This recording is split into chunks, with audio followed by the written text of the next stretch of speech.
Hi, I'm Erin Welsh. And I'm Erin Alman Updike. And this podcast will kill you. Welcome to Poop Part 2. Poop 2. Poop number 2. Poop number 2. We're way too pleased with ourselves. We just think we're so clever. We do. Okay, so if you have not tuned into the first episode in this poop series. Part 2, two-part series, do it. Do it. You know, what are you waiting for? Just go listen to it. You don't have to listen to it in order, but it will still make sense. It'll still make sense. Yeah. But you should do it. It's a great episode. I'm really proud of it. Yeah. You're going to learn a lot. Yeah. Just like you will in this episode. Yeah. So last episode, we went over sort of how we make poop. Right. And why poop is actually a gold mine rather than like the waste that we presently view it as. Right. And today we're going to go over what happens when our poop doesn't go to plan. Right. And I guess. Yes. Yep. And also why poop is actually gross and what we do about it. The flip side of the coin. You know, poop is many things. It is so many things. Poop contains multitudes. It does. It really does. It really, truly does. Ed Young. Thank you. Yeah, it's going to be a great episode. I'm really excited about it. But first, it's quarantine time. What are we drinking this week? Same thing we drank last week. Drink number 2. The drink number 2. We're actually drinking water, which is also important for your poop. But it is, as we learned. If you want to drink a quarantini, it's poop number 2. It's poop number 2. Drink number 2. We keep saying that. Yeah. You know, it's basically a chocolate mint martini. It's great. It's pretty easy to make. You can do it at home. As you can with all of our quarantinis, Yep. I would assume. We'll post the full recipe for that quarantini on our social media channels. Are you following us there? Because you should definitely check it out and follow us. You should. Our website, which we may be putting quarantini stuff on, maybe we'll try that out tonight. You know, you can find other things though. Yep. You can find so many things. You can find transcripts. You can find links to our bookshop.org affiliate page, our Goodreads list, which needs some updating, links to Music by Bloodmobile, first-hand account form, contact us form, sources for each and every one of our episodes. I was like, I know it starts with an S. And also YouTube videos. You can find links to that. Including this one, which we are very excited to be bringing you from the Exactly Right Network studios. Yes. Follow us on YouTube. Follow us on social media. Check out our website on the reg. On the reg. What are we? Let's just do it. Let's just do it? Yeah. Okay, fantastic. Let's take a quick break. And then you'll tell us about poop. Sewers. Give it to me. Okay. Sir, I traversed this day by steamboat the space between London and Hungerford bridges, between 1:30 and 2 o'clock. It was low water, and I think the tide must have been near the turn. The appearance and the smell of the water forced themselves at once upon my attention. The whole of the river was an opaque, pale brown fluid. In order to test the degree of opacity, I tore up some white card into pieces, moistened them so as to make them sink easily below the surface, and then dropped some of these pieces into the water at every pier the boat came to. Before they had sunk an inch below the surface, they were indistinguishable, though the sun shone brightly at the time. And when the pieces fell edgeways, the lower part was hidden from sight before the upper was underwater. Near the bridges, the feculence rolled up in clouds so dense that they were visible at the surface, even in water of this kind. The smell was very bad, and common to the whole of the water. It was the same as that which now comes up from the gully holes in the streets. The whole river was for the time a real sewer. Having just returned from out of the country air, I was perhaps more affected by it than others. But I do not think I could have gone on to Lambeth or Chelsea, and I was glad to enter the streets for an atmosphere which, except near the sinkholes, I found much sweeter than that on the river. I have thought it a duty to record these facts that they may be brought to the attention of those who exercise power or have responsibility in relation to the condition of our river. There is nothing figurative in the words I have employed, or any approach to exaggeration. They are the simple truth. If there be sufficient authority to remove a putrescent pond from the neighborhood of a few simple dwellings, surely the river which flows so many miles through London ought not to be allowed to become a fermenting sewer. The condition in which I saw the Thames may perhaps be considered as exceptional, but it ought to be an impossible state, instead of which, I fear, it is rapidly becoming the general condition. If we neglect this subject, we cannot expect to do so with impunity, nor ought we to be surprised if, ere many years are over, a hot season gives us sad proof of the folly of our carelessness. I am, sir, your obedient servant, M. Faraday, Royal Institution, July 7th, 1855.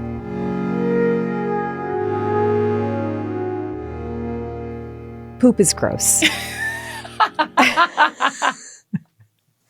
I love that that's a sentence that you wrote down. Enough said. Yeah. Oh, yeah. I was like, how do I start this? Poop is gross. Poop is gross. It is grody. It is. It is. There is no getting around it. No. Like, okay, yeah, we can talk about how important it is as a resource.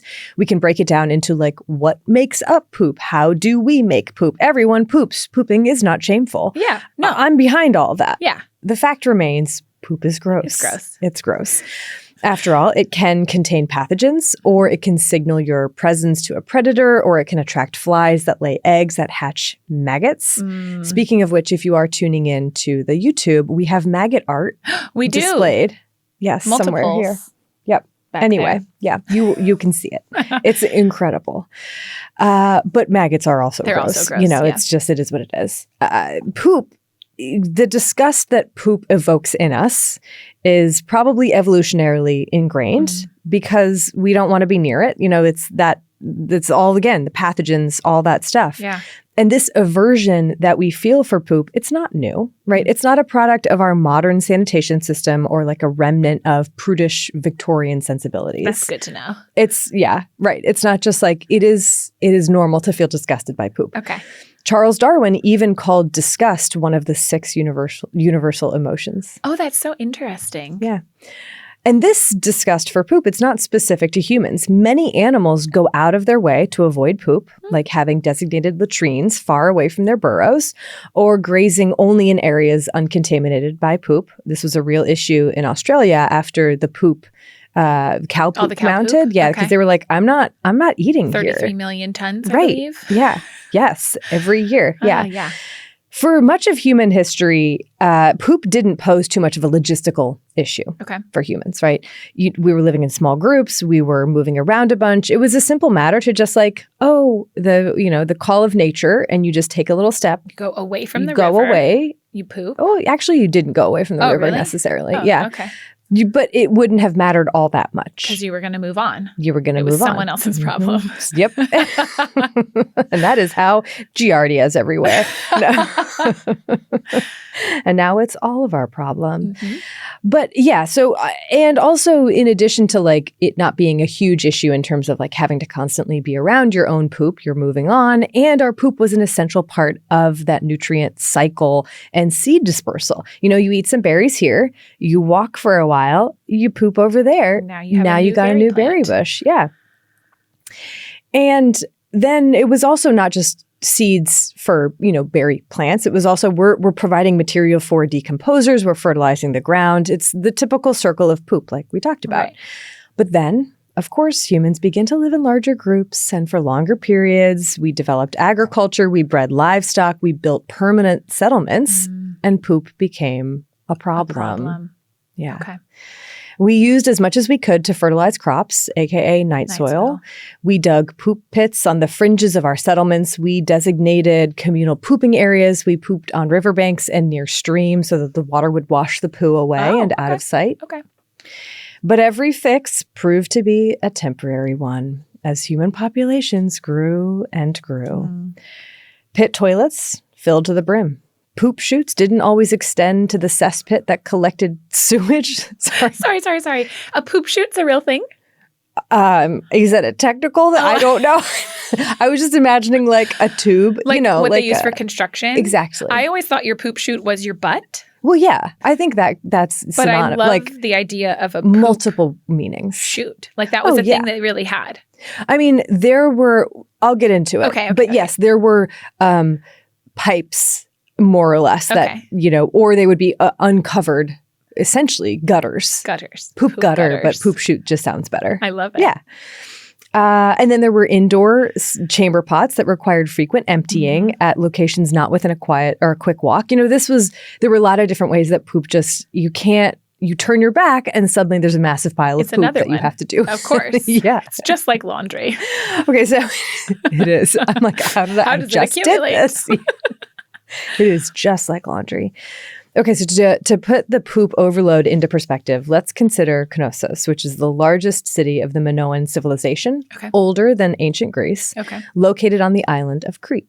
Around its peak, say 1700 BCE, there were 100,000 people living in Knossos, each pooping every day, of course, well, on average, for a total of 50 tons of poop per day. Wow. That's a lot of poop. That's quite a lot. Even of in poop. 1700 BCE, that's a lot of poop. Yeah. And it, of course, pales in comparison to what the city of New York makes in a single day today. And I singled out New York because that is where the data are available. Give it to me. Okay, so poop and pee combine to about 1,200 tons or 2.4 million pounds daily. Every day. Every day. 2.4 million pounds of waste from our bodies. Is it waste, though, Erin? I thought we learned that it wasn't. It's a synonym for poop and pee. Turds. Turds. And pee. We can't forget the pee. We can't forget the pee. Yeah, it's a substantial portion. It is, yeah. Okay, so it's not New York today, but you could see why it would quickly become a pressing matter in need of an effective solution. Right. For the Minoans, that solution turned out to be water. A handful of engineering-minded individuals realized the power of water as transportation, and they devised water supply systems that piped in rainwater to flush toilets. They had flushing toilets in 1700 BCE? Yeah. I mean, so the toilets were pretty much like localized to the Minoan civilization. Okay. But they were not just in palaces, like they started out just in palaces. But yeah, I mean, and it wasn't like continuous supply. Okay. You had to, dump in. You've ever been somewhere you had to dump in water to the top? Yeah. It's like that. Wow. That's so cool. And then they had pipes. I mean, and also the seats were like really wooden and splintery looking. Oh, for sure. I mean. Where did the poop go? Okay, so the water flushed the poop out of the building and down into the sewers that ran into the streams that ran into the sea. So it was all just sort of like connected. Downstream. Yeah. Yep. Part of the water cycle. And since then, the world has never been the same. Wow. And remarkably, 4,000 years later, those drains still function perfectly after a large rain shower. Are you serious? They still wash right down like to the streams to the sea. Yeah. For thousands of years now, though, we have used water to do our dirty work, separating us from the poo that we produce so that we don't have to look at it or smell it or have it contaminate the water that we use. The invention of flush toilets and sewers, which I'll talk about the modern flush toilet because this wasn't one that was like, it didn't go everywhere. Spread. Yeah, exactly. Okay. It has saved countless lives and it has made our day-to-days much more pleasant, right? But in allowing us to flush and forget, we have become divorced from the reality of poop, not as a waste product, but again, as a resource. From those first splintery wooden Minoan toilets to the seat-warming, water-spraying, high-tech toilets of today, we've been moving poop from here to way over there, radically upsetting the balance of nutrients like phosphorus and nitrogen across the landscape. And just as the early Minoans confronted the mounting poop problem in their city and devised a solution, we finally seem to be coming to terms with the fact that it's time for a new solution or suite of solutions to contend with our growing poop issue, our cacatastrophe. As we named it. I can't let that one go. No, that was very really proud. good. It was in the moment, too. It was.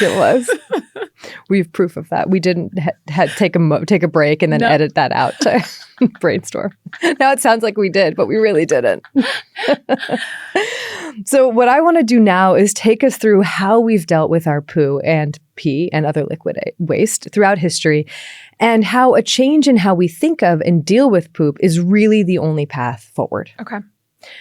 The Minoans were not the first or the only group in the ancient world to devise ways to manage the sewage that was produced in large cities. Around the same time, The Harappan civilization in what is now India also had a similar drainage system using deep gutters, which with removable covers, so you could get rid of any. Yeah, exactly. Connected from house to house, similar to the way that many of our modern drainage systems work today. Yeah. And so for cities that numbered in the tens of thousands, these Minoan and Harappan sewage systems, they did a decent job. No doubt things were still stinky, especially if there wasn't a lot of rainfall, and cesspits probably got clogged, but it did all right considering. Yeah. Unfortunately, they were no match for the more than 1 million occupants of ancient Rome. I mean, really the history of sewage systems and poop comes down to oh no, there's too much poop. Oh, we fixed it. Oh no, there's too much poop again. Oh, we fixed it again. Oh no, it just repeats forever. Yeah. Okay, so how did ancient Romans fix it? Okay. With something called the Cloaca Maxima. Cloaca. Now that's a great word. It is a great word. Okay. Cloaca Maxima. I know. Especially Cloaca, because I feel like we should define, because some people might not yeah. No, we can. So my first exposure to the word cloaca came from what we use it as the biological term, Correct. Meaning the single orifice through which hole. many animals do all their business, poop, pee, reproduce. Yeah. Cloaca. Cloaca. That usage only came into existence in the 1800s. Okay. So the word cloaca existed before then, and it basically translates into the word sewer. So Cloaca Maxima, greatest sewer. Greatest sewer of all I think time. meaning biggest, largest. I love that. I love imagining ancient Rome being this is the greatest. This is the greatest. It's very in line with how I think about ancient Rome, which and might be I don't know totally very much. Yeah. Okay, but cloaca comes from the Roman goddess Cloacina, based on the word to clean. Oh, okay. So yeah, it has sewers are cleanage. Clean, yeah. So yeah, the Cloaca Maxima. Okay. It really did live up to its name, though, in terms of its size. Okay. It was so big that entire wagons filled with hay could travel through it.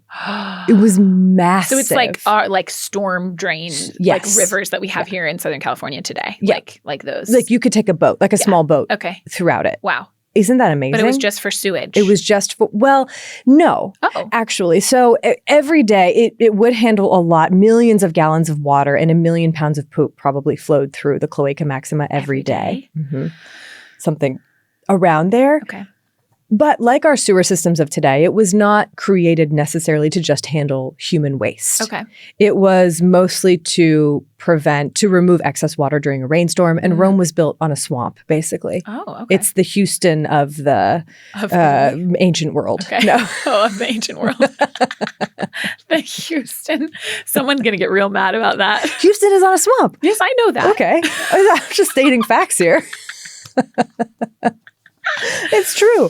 And so you have to drain the swamps to prevent flooding. Okay. And so that is what the Cloaca Maxima also did. Okay. Was mostly to just drain the swamps. The swamps.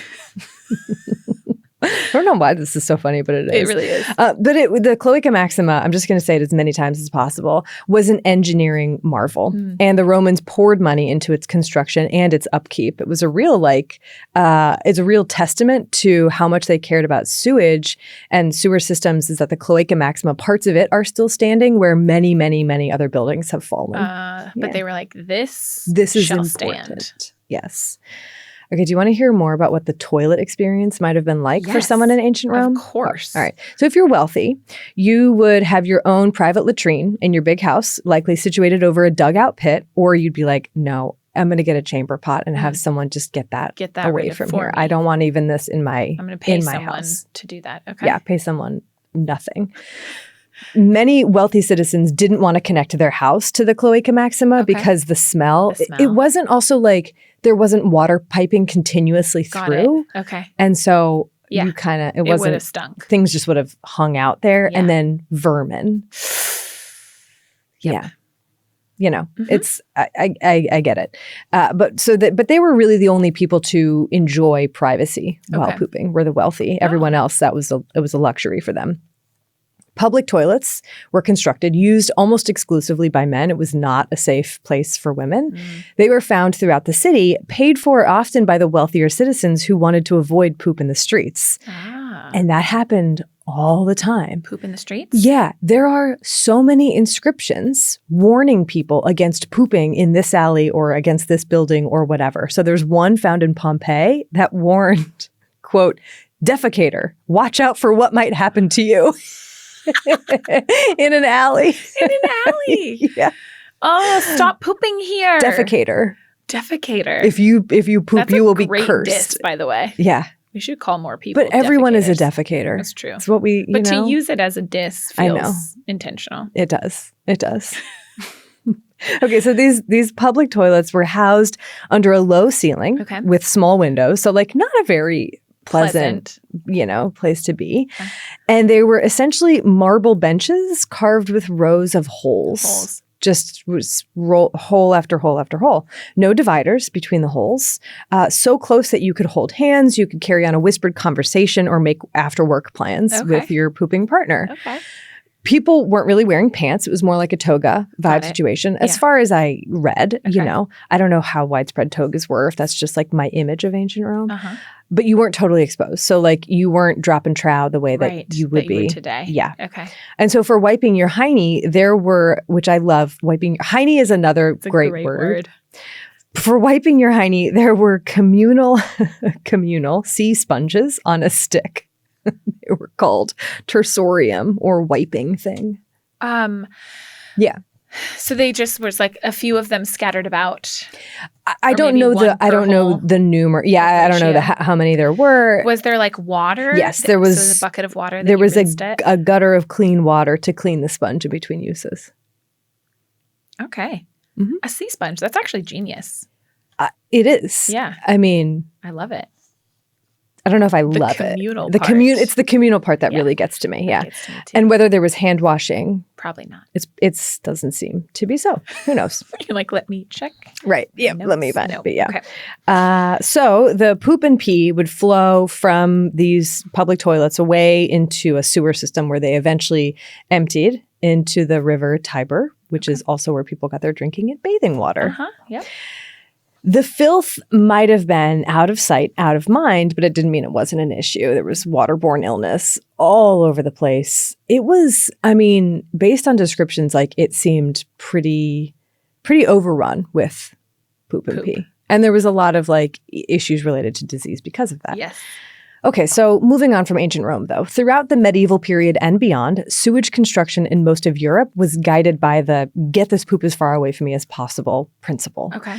Livestock manure was spread on fields for fertilization, and toilets operated under a similar logic as in ancient Rome, not the Minoan civilization, minus the Cloaca Maxima that effectively, more or less effectively drained things away. Okay. So there would be like outdoor latrines for the poor, pits or barrels, which could then be like buried or taken away. While the rich built private toilet rooms in their castles where they like stuck out over the moat so that the poop and pee would travel down a chute into the water.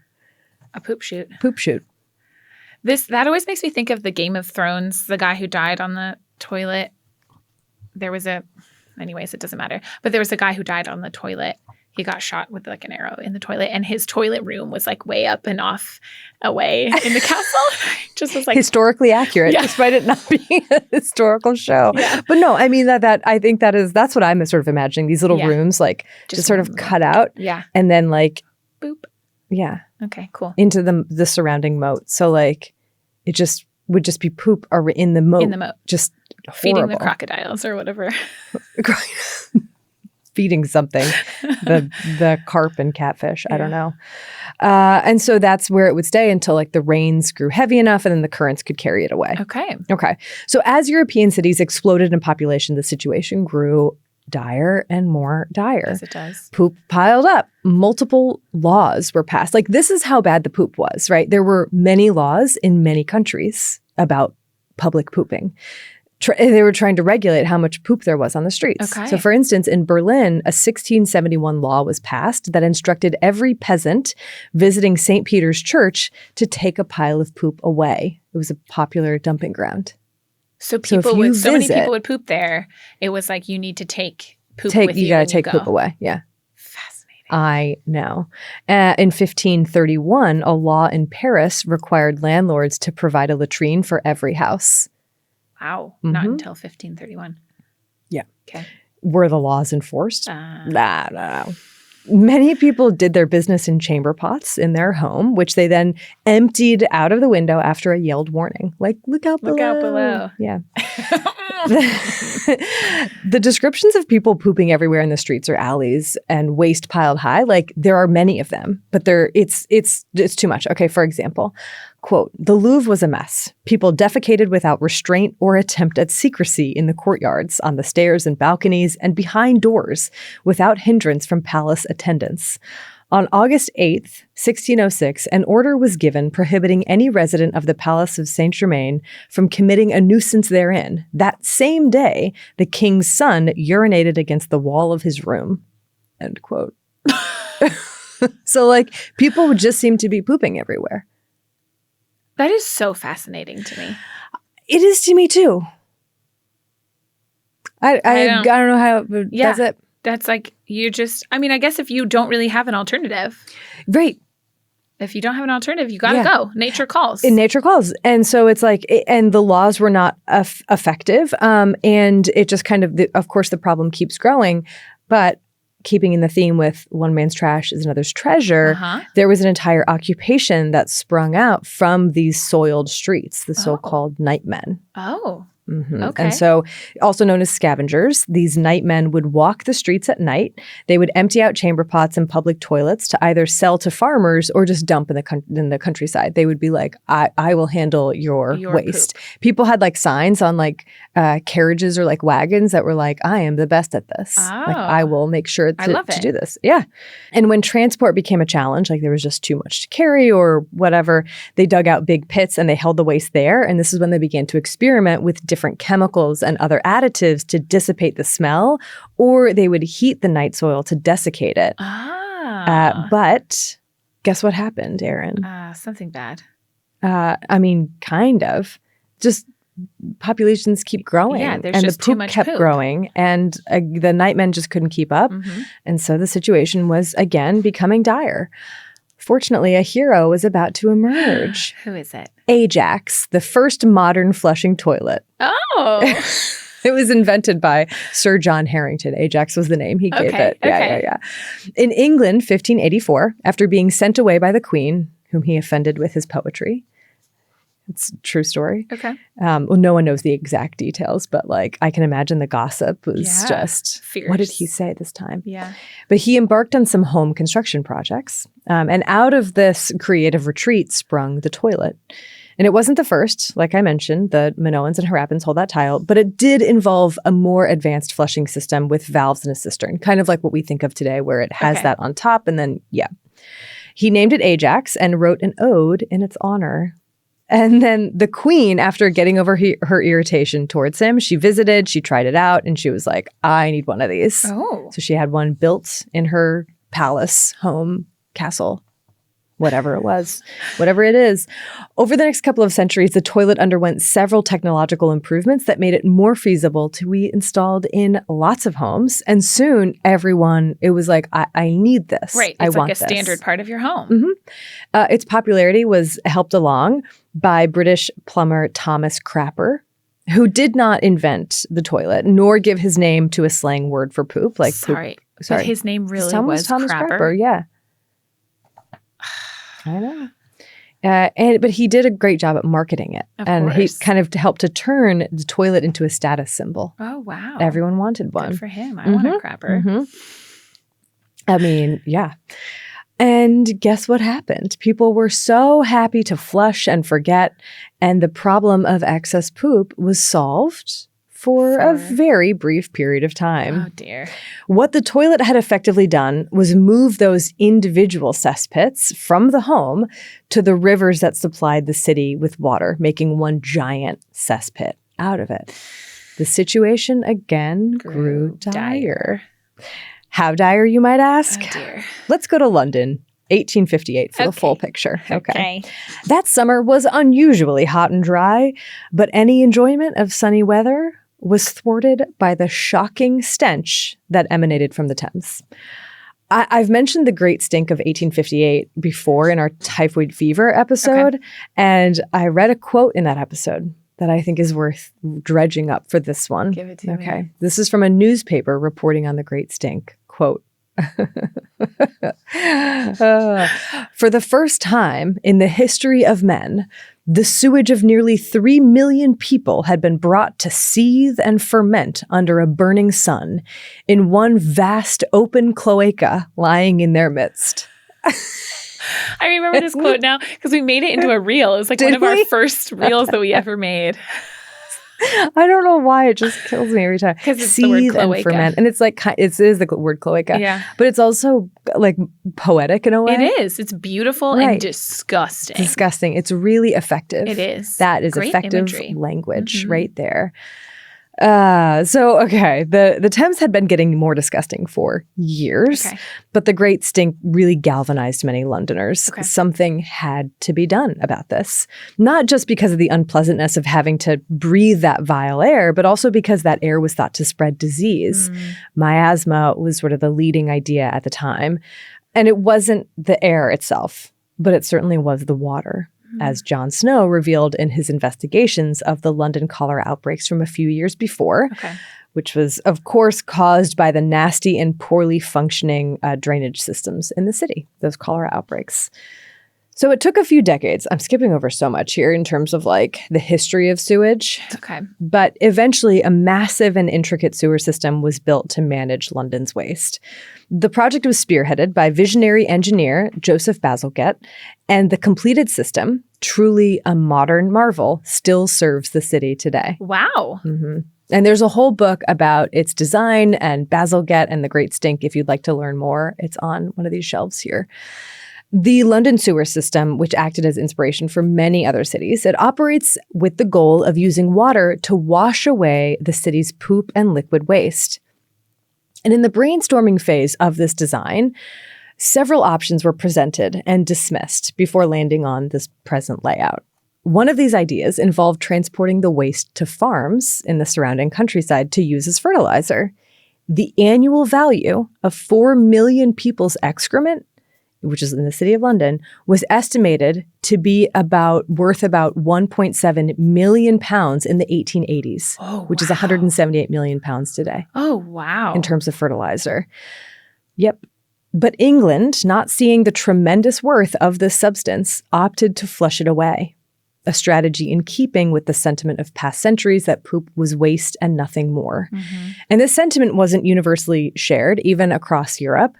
In his book, Les Mis, Victor Hugo questioned the similar approach that Paris took with its sewers. Quote, "What do we do with all this golden dung? It is swept into an abyss. All the human and animal manure which the world wastes if returned to the land instead of thrown into the sea would suffice to nourish the world." End quote. I mean, truth. Yeah, he's not wrong. Truth. And he wasn't just discussing a hypothetical strategy. For millennia, many cultures had a much different perspective on how best to deal with the amount of poop and pee that a growing city produced. Where the ancient Romans and modern Londoners saw the value of poop in its absence, other cultures saw its value as a fertilizer. Why did some parts of the world adopt the view of human excrement as a valuable thing and others as a thing to get as far away from as possible? One aspect was need. How many livestock you had, or how fertile your soil already was, or how much pasture land was even available. Maybe you were land limited, right? You couldn't just clear more land when all the nutrients were leached out of your soil. Or maybe you didn't have the land to have these ample amounts of livestock that were producing manure that could be used as fertilizer. And so you're just like, I'm going to use what's right in front of me. This is fertilizer right here. I'm already making it. Yeah. Throughout Japan's history, for instance, both poop and urine was sold to farmers to fertilize their crops, called night soil. Japan didn't really have acres and acres of pasture land or many large livestock, and so night soil was highly valued. If you rented an apartment, your landlord technically owned the night soil that you produced, and so the rent was adjusted based on the number of people living in a room. How many people are pooping here? Yeah. Oh, that's so How much can I get interesting. for their poop? So if 5 people lived in one room, rent was free, for example. Yeah. That's hilarious. Pooping at a friend's house was considered a generous act. You're like, thank you for that. Oh my God, I love that. I know. So you might wonder how this practice, which the use of night soil is still used in many parts around the world today, how it didn't lead to the spread of pathogens transmitted by poop. You know, we just talked about the Great Stink and cholera outbreaks and all of that. And a big part of it was how you process the poop, composting, right? You have to, what is the word? Ferment the poop, I guess. And so what would happen is like in this composting process, it would help to reduce the proliferation of pathogenic bacteria in the poop and break it down into its raw components, which were more readily used by plants. Yeah. It's a part of it's the decomposition cycle, Right, you know? right. And the second was just like standard hygienic practices, right? Washing hands, boiling water, cooking vegetables, things like that. Japan wasn't alone in seeing the value of night soil. China was also well ahead of the curve when it came to seeing poop as a resource rather than waste. One strategy that people used in China was to let all the refuse from humans, animals, other parts of agriculture all mix together with water in covered tubs and pits. And then after the fermentation process was complete, they would either pour this liquid manure directly onto the roots or let it dry in the sun, forming cakes, which would desiccate and then they could sell. Mix with water and there's instant fertilizer. Yeah. Poop was so valued that in 1737 in China, there was an imperial treatise that commanded treasure night soil as if it were gold. Wow. Yeah. 1700s, you said. 1700s for that. Okay. But it had been going on for much time. longer. Yeah. And so while most of Europe treated poop as a waste product exclusively, there were a few pockets that saw it differently. Some places that paid for poop rather than paying to have it be taken away. Okay. In parts of Belgium and in the Netherlands, farmers utilized night soil for crop fertilization. They constructed specialized casks that could hold over 100 gallons. The casks were loaded onto carts where they were dragged around by a horse, the farmer on the horse lifting the rope that like controlled a lever to be like, now release some more, now release some more. Okay. It's pretty ingenious. Yeah. And even in the US in the late 1800s, there was a very successful night soil company based in New Jersey who got paid twice for their labor. First to remove the poop in the first place, and then the second to sell fertilizer. Love it. And so inspired by their success, a few sewage farms sprung up around the US, but eventually they fell out of favor by the end of the 19th century, as did night soil almost across the board. What changed? The invention of commercial fertilizer and the introduction of germ theory, whereby poop became the enemy and nothing more. Yeah. And I think it's important to note, and I feel like we didn't cover this in an actual episode, like a regular episode, but there was the Devil's Element book club book. He talked about fertilizer and like guano, these islands of guano, and then people harvesting like bones from battlefields, like old battlefields, to use as fertilizer. Right. And I just find that so, because a lot of that was happening in like the 1800s or so, and there was this huge rush prior to the introduction of commercial fertilizer, and poop was there all along. Right. It's just, It is really, really interesting. Right. Especially to think about that alongside the rise of germ theory, which like we talk about so much on this podcast. Yeah. And it is like so important, and your poop can make you quite sick. Yeah. And so it is just really interesting to think of those things as like side by side, and like how Right. To see it in one angle, right? One perspective of poop is just that it is waste and nothing more, and the enemy, and it's going to make you sick. The end. And that's it. And that is true. It is true. And two things can be true.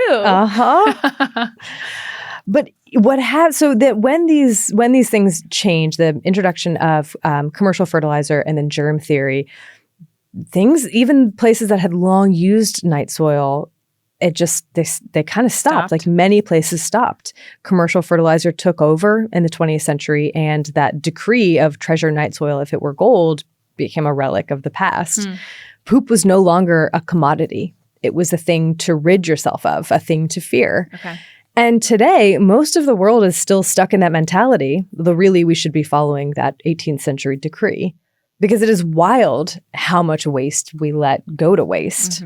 functioning sewage systems are foundational to public health, and everyone should have access to clean water because waterborne disease kills so many people every year. Mm-hmm. But it's also clear that our massive sewage plants have solved one big problem, removal of poop from our immediate proximity, while simultaneously creating another. Yeah. Too much poop in all the wrong places. Yeah. We raise livestock on large-scale farms where their manure leaches into the waterways near the farms. Meat and other food gets shipped to our local stores, removing those nutrients from where they were grown. Mm-hmm. Then we eat the food and poop it out, and that gets flushed into waterways, again, far from the original source of these nutrients. Yeah, and then it goes into the ocean. And goes into the ocean. You get algal blooms, marsh decay, barren farmland, eroding soils, ecosystem collapse. Like, these are the consequences of nutrient redistribution across the landscape. Oh, man. The situation is again becoming dire. Mm. What do we do about it this time?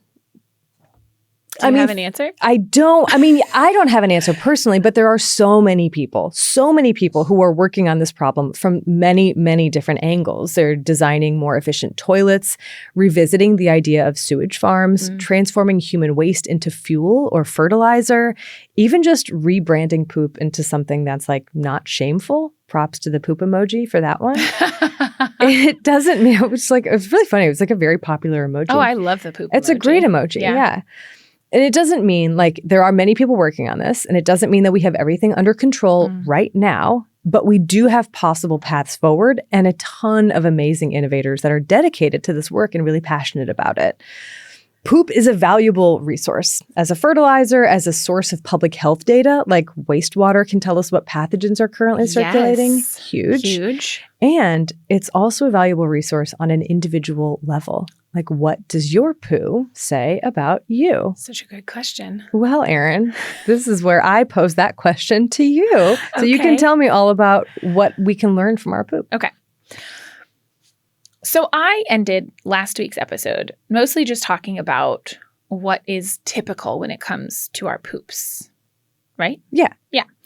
And you talked us through, in last week's episode, if anyone missed it, all of the different ways that animals use our poop as a resource. Mm-hmm. And poop on a landscape level scale tells us so much about how we're dealing with our poop can tell us a lot. Yeah. But you're right. On an individual level, our poop can also tell us quite a lot. And I think there's an interesting balance, I guess, where a lot of us don't think about our poop at all.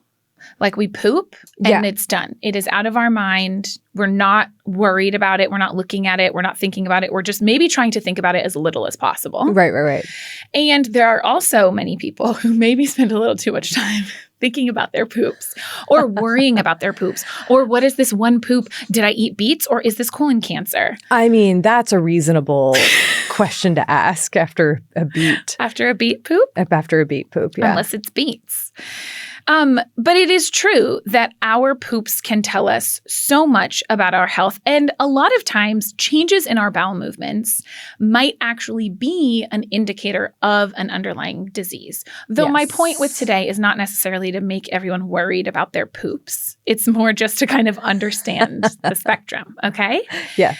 And since we already covered the range of typical, we can look back at our Bristol stool scale to understand the ways in which our poop can become atypical, if that makes sense. Love this. So if a perfect poop on that Bristol scale, which again goes from 1 to 7, where 1 are these hard, separate lumps, kind of like a nut of poop. Yep. Chunk, chunk, plop, plop. And type, sorry. I appreciate that extra little. A little too much. And a type 7 is entirely liquid. Those are our two extremes, constipation and diarrhea. And so that's what I'm going to kind of focus on. Constipation and diarrhea. Constipation and diarrhea. Cool. So, and there's a lot of different ways to classify. Those are not the only poop problems that you can have. But constipation and diarrhea, I think, give us a lot of insight because that does kind of cover that whole spectrum, right? So there's a lot of different ways to classify or define both of these things. And I'll start with constipation because I love talking about constipation. So has that word been uttered in the history? I say it in the office all the time. Okay, great. I love talking about constipation. How we actually define it, it's either with this Bristol stool scale, but it's never just exclusively with the Bristol stool. So it's usually hard or lumpy stools or needing to strain during a bowel movement. Or sometimes feeling like I just can't completely evacuate. Like you poop and you just feel like there's something still there that needs to come out, but it cannot come out. That feeling. If those things are happening, usually more than 25% of your poops, that's what's considered constipated. Or sometimes it can be if you're having fewer than 3 bowel movements per week. That might also be considered constipated. How often, like, I love that you're asking questions already. I know. Well, you said you said more than 25%. 25% of your poops. So who's watching that? That's such a great question. How many of us are paying that much attention to our poop? Right. I don't know. Unless maybe you're dealing with constipation, and then you probably are, because a lot of times it's maybe more than 25%, right? It has to be at least that for us to call it constipation according to the Rome criteria, which is the criteria that we use. But a lot of people who deal with constipation have been dealing with it for a really long time. It's estimated, most of the studies cite that in the US, something like 12 to 15% are dealing with constipation. And a lot of times, unless we can identify the cause of constipation, it gets lumped under what's called functional constipation, which really just means that we don't necessarily have an idea of what the mechanisms are. But it's estimated that up to 30% of people deal with constipation at least on an occasional basis. So they sometimes have issues pooping. And that is thought to be an underestimate because these are data that are based on people who seek care. Right, of course. Right. Are you going to talk about the causes of constipation? Because I want to talk about functional constipation. Yeah, give it to me. What's your question? What are the causes of constipation? Great question. And at what point do you go, we don't know, but you're clearly constipated? Yeah. I mean, it totally depends on the scenario and also depends on how well it responds to the various treatment options, right? But there's a lot of things that could cause it. It could be that you have slow gut transit. Right? Which we know from last episode can be caused by a number of different things. Some of it might be genetics. Some of it might be medications that you're on. Some of it might be the diet that you are eating. Is that right? The diet that you're eating? The diet? The food? Your diet. Your diet. Some of it might be diet because fiber, as we know, can increase your stool transit time. And so if your diet is very low in fiber, then you might have prolonged transit time. So you might be more prone to constipation. Also, dehydration can put you at risk of harder stools. Physical activity increases your motility of your guts. And so we all live much more sedentary lifestyles, especially in the US, we're quite sedentary. And so that is actually probably contributing to constipation. I see. But then there's other things too. There's just actual dysmotility. There's something called Hirschsprung's, which is where it's a genetic disorder where some of your nerve endings of your colon have not developed all of the way. And so you cannot get contraction the way that you should. So that can make it very hard to poop and you can get a huge amount of stool buildup and things. There's pelvic floor dysfunction, anal sphincter issues. There's a lot of possibilities. Okay. A lot of possibilities. Are there a lot of solutions? Was that great question? I mean, yes and no, right? Okay. The main ways that we go and deal with constipation for a general rule are going to be using things like laxatives, which are going to hold on to water in your stool. So that is going to make your stool softer. Is that how they work? That's how they work. Tell me everything. They just, Miralax, which is polyethylene glycol. There's lots of different brand names of it. It's just a very large molecule. Okay. And so it just attracts water. And so you have this molecule, it doesn't get broken down in your digestive tract. So it's sitting in your colon, holding on to water. And therefore you have more water in your poop. Therefore it is softer and easier to pass. And other osmotic laxatives work the same way. Lactulose, magnesium citrate, all these things. There's also some other ones that you can use stimulant laxatives. Those are things like bisacodyl is one or Senna is another. And these are helping to stimulate peristalsis. They're helping to stimulate muscular contractions. Fascinating. So it's not like a laxative in the water aspect, but in the movement. It's moving. Yeah, it's helping with movement. And so what you might use might depend on what you think the underlying issue is. Okay. So it's going to be kind of person dependent.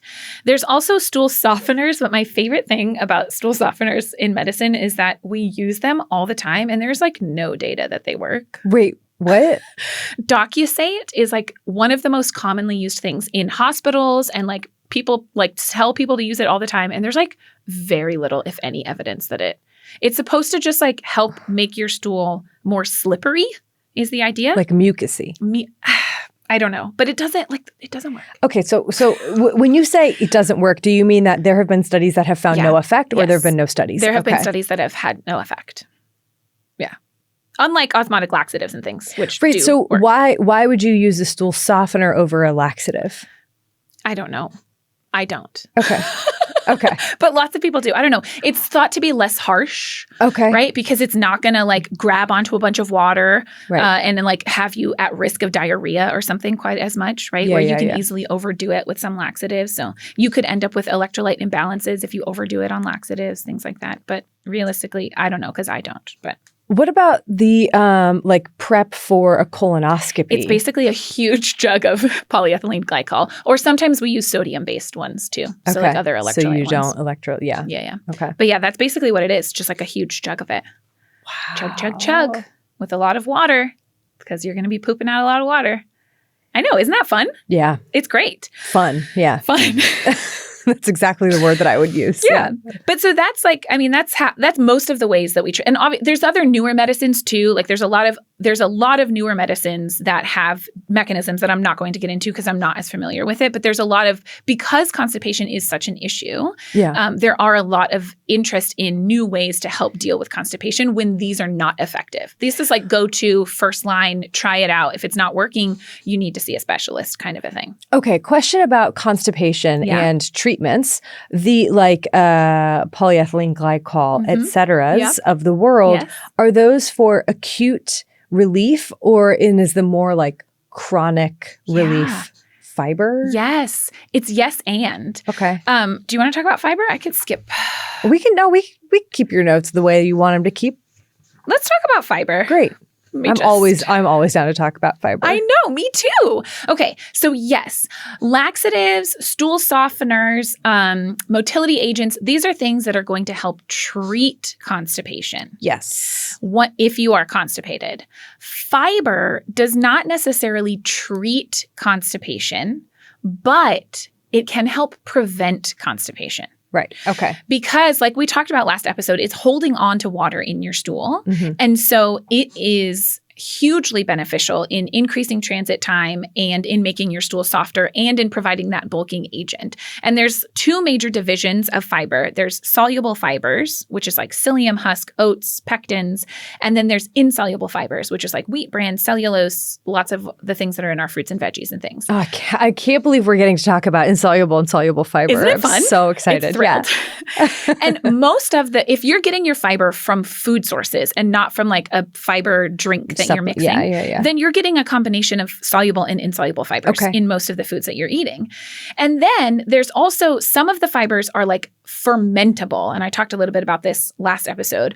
Like the bacteria in our guts can break them down and ferment them specifically to produce these like short chain fatty acids that they can then use to eat. Like the bacteria break down this fermentable fiber and eat it. And then some of the cells in our colon can also use what they break down as an energy source, these short chain fatty acids. Okay. Why choose one fiber over the other, and why are they all important? They're all important. Yeah. The answer is that they're all important. Some of them are increasing bulk in our stool, and some of them are helping to feed the gut microbiome. Okay. And all of them are kind of doing both, like really, if we get into it. And so that is why fiber, that's why people get so like stoked about fiber and why fiber is such an important part. There's also so much interesting data on like fiber because of its effects on our gut microbiome in helping to treat or at least prevent the worsening of a lot of like inflammatory diseases. Colon cancer, we think, is involved, like our low fiber diets, we think are maybe involved in the increasing incidence of colon cancer that we see, especially in early onset colon cancer. It's not one thing, it's many things, but fiber is a part of that story. So it's huge. And part of the reason that this is important too is because constipation, while it's an issue in and of itself, it can be very painful. Constipation can cause its own set of problems. Constipation can also cause other problems. Constipation can put you at risk of things like diverticulosis, which are these little outpouchings of your gut wall, especially in the sigmoid colon, the part that sneaks around back before the rectum. Yep. And those little outpouchings can trap poop and then can get infected or can burst or can burst into a blood vessel and cause a lot of bleeding. So diverticulosis can be a problem, and constipation is a big contributor to diverticulosis. It's not the only thing, but it's one. Also, hemorrhoids. Okay. Hemorrhoids are basically, everyone actually has hemorrhoids. Can I, before you go on to hemorrhoids, give it to me. because I do want to talk about hemorrhoids. Okay. But I want to go back to fiber, unless we're done. Are you? No, that was my fiber? end of fiber. Okay. Yeah, tell me your question. The relationship between fiber. I'm just stuck on these different insoluble, soluble. It's fermentable. Don't ask me more details. I know, but like when we talk about a low fiber diet, it is of course across the board. But are we getting like? Is the low fiber diet more low in soluble, insoluble? That's a good question. And are there relationships between these different fiber types and colon cancer, for instance, or like other outcomes? That's a good question. It's beyond. I don't know. Okay. And then how much, so no one's getting enough fiber. How much is enough fiber? What does that look like? Are fiber are fiber, what do you call them? Fiber cereals, fiber bars, fiber supplements. Fiber powders? Yeah. I love these questions. Okay. The recommended amount in the US is like 28 to 35 grams of fiber a day. Okay. A cup of raspberries, as an example. I can't believe I know this in my head because I didn't write any of this We've talked about this because raspberries especially are very high in fiber. Fibrous. Of all the fruits, they're one of the best because a cup of raspberries is like 8 grams or so of fiber. Okay. So it's like pretty decent. Kiwis also have a lot of fiber. Broccoli has a ton of fiber. Beans, especially white beans, so much fiber. White beans. Interesting. Navy beans have more fiber than most other beans. Don't ask me why. No clue. Oh, lentils. Lentils, lots of fiber. Don't know how much. I don't have the rest of them memorized because I usually just give people a chart. Ooh. That's my standard handout. If you come see me for a physical, that's literally part of my handout. Bring one next time. Yeah. Next time we're together. Okay. I just got it from the like NIH website or whatever. Okay. Yeah. Still. I didn't make it. But no, so that's the recommended amount. And most of us are probably getting much less than that. Like but your question about like fiber supplements and things like that can be really helpful, especially some of those soluble fibers like psyllium husk and things like that. You tend to tolerate really well because they're not going to be as fermentable. You're going to get a little bit less bloating potentially with those. But you could get bloating with anything, especially if you're going from like no fiber to some fiber. Start small, baby steps. Baby steps, always. Yeah. This is not a medical advice podcast. Yeah. Let me remind you all. We're just talking generalities. But yeah, so did I answer all those questions? Those count. But of course, it is better if you're getting your fiber from whole foods because then you are getting a mix.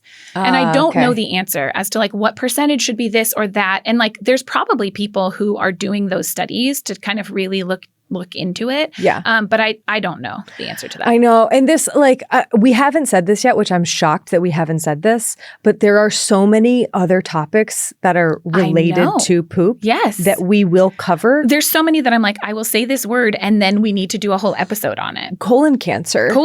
Early onset colon cancer. So many things. Huge. Yeah.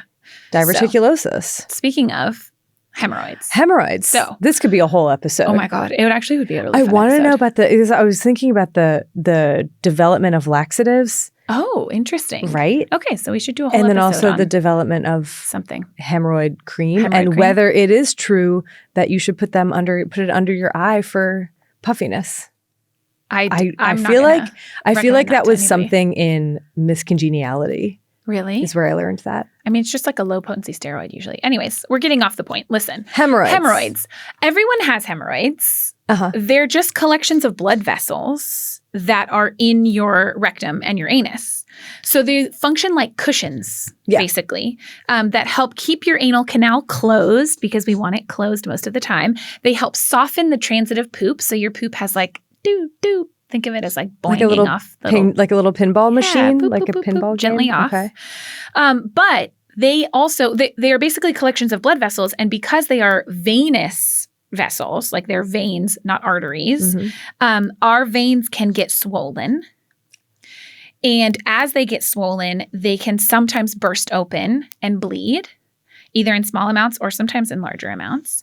And depending on where they form in the anal canal, your anal canal is so interesting because some of it has sensory sensation. The external part you can feel. It has a lot of nerve endings, and the inner part does not. So if you have internal hemorrhoids, they generally don't have any like pain or discomfort or itching, but external hemorrhoids can cause quite a lot of itching and pain because especially they don't tend to burst open, though they can, but they can get very large and very, very painful because they're like external. So you're basically like sitting on them.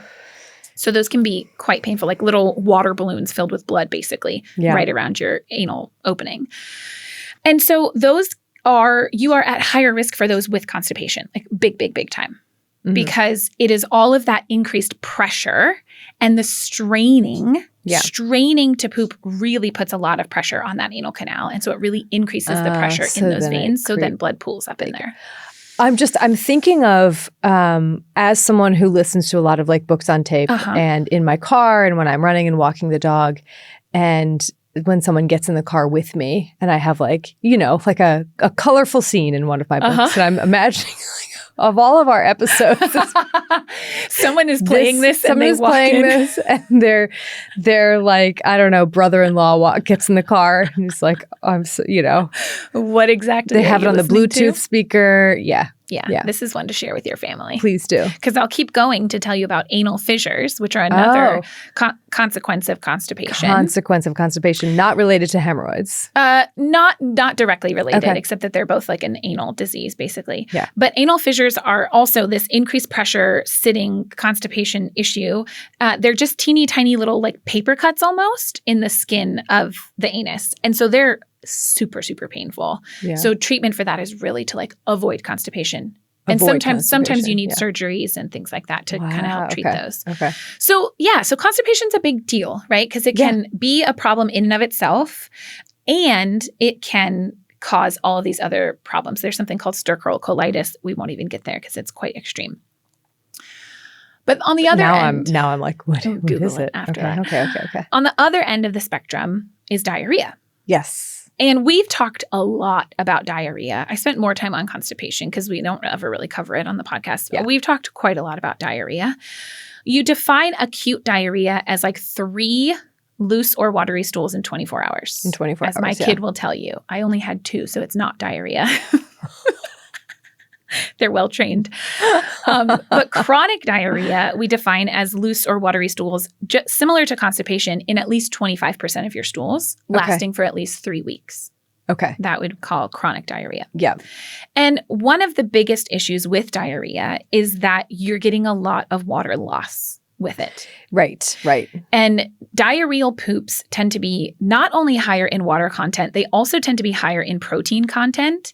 And as you're losing all this water, you're also losing all those electrolytes that are with that water. So with diarrhea, you're at really high risk of dehydration and electrolyte imbalance.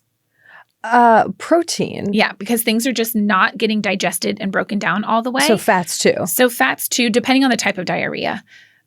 It could be. It just depends on what your GI tract is able to absorb versus not. What do you mean by types of diarrhea? I mean, what is causing your diarrhea can affect the type of diarrhea that you are having. So, for example, if you have an infection that's just tearing through your GI tract so that your, say, colon just isn't really absorbing any water, then you're just going to have really watery stools, but you're still going to probably be absorbing all those nutrients because that happens in your small intestine. Yes. Okay. On the other hand, if you have no more gallbladder, then you are leaking out bile all the time. Yeah. So you might have less ability to digest fats. So you have more fat that just made it all the way through to your colon, and that is providing a slippery slide.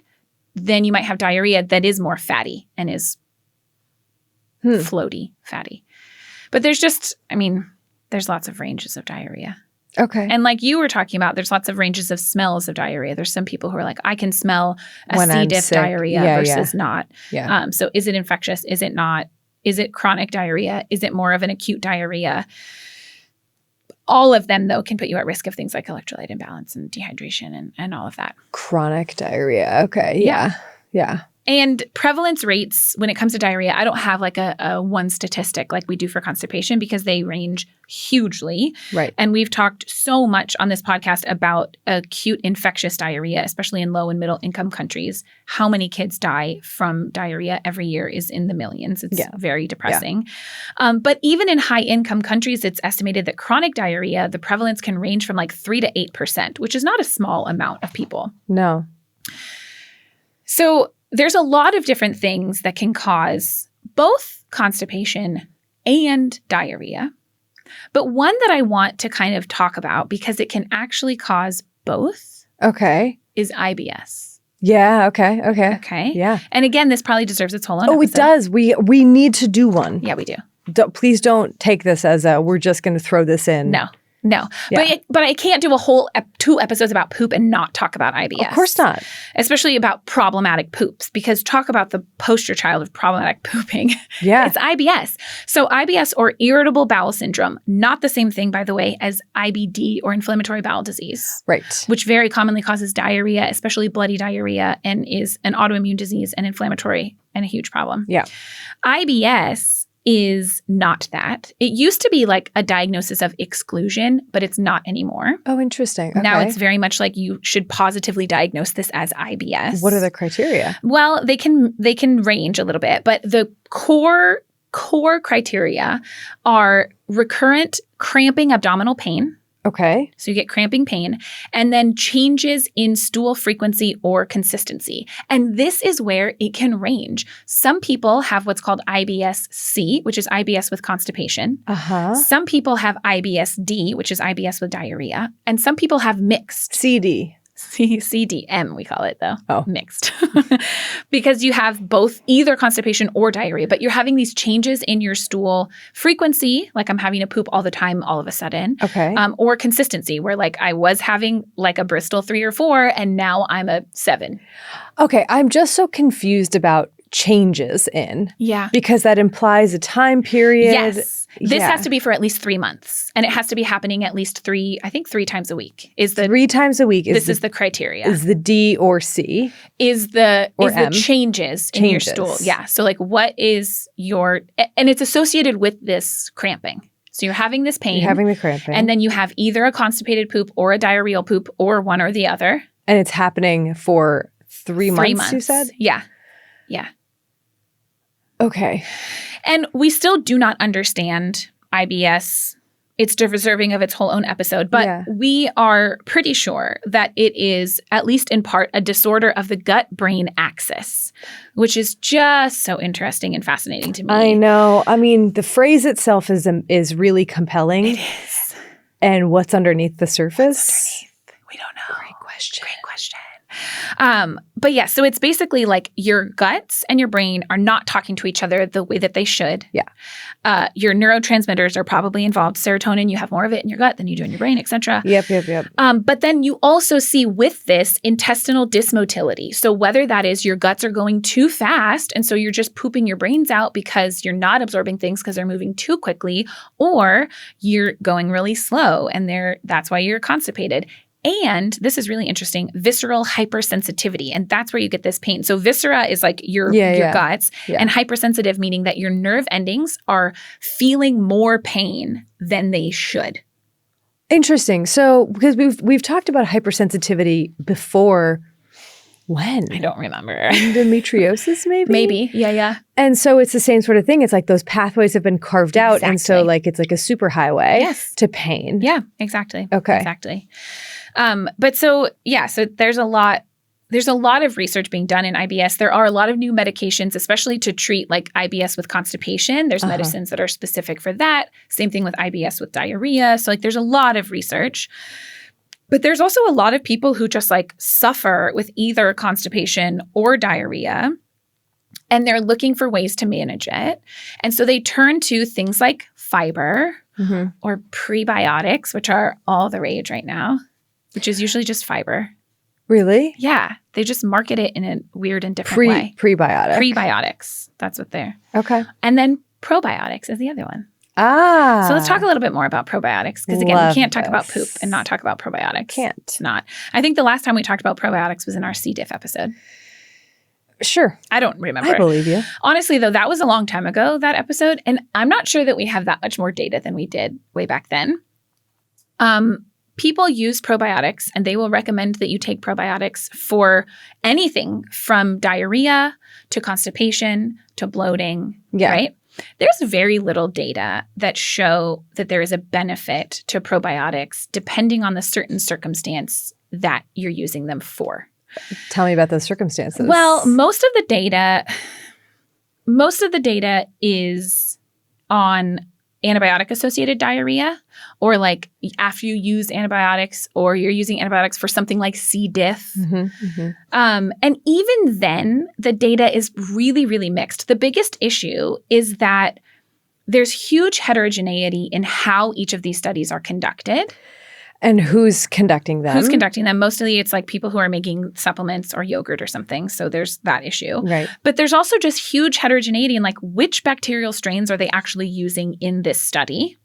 How many bacteria are you actually getting in that capsule? Well, because it's got to go through your stomach. Exactly. It has to survive the acidic environment of your stomach. It has to make it through your small intestine to try and colonize your colon. We know now that that's like a 20+ foot journey. Yep. So that's not necessarily easy.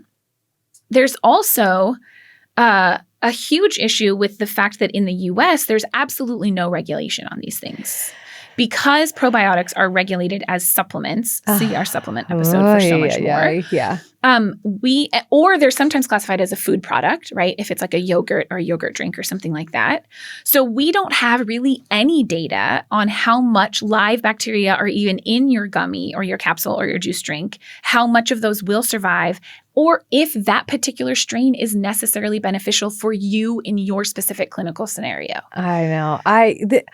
Honestly, it's really frustrating. Like I think in particular, one of my irritants is the probiotic soda. Yes. And I'm just like, it's soda. It's sugar. Yeah. What? It's just, I mean, I'm sure there's more stuff in there, but like. Right. Some of them have prebiotics. So again, they've got like fiber or like non-digestible sugar. Okay. Great.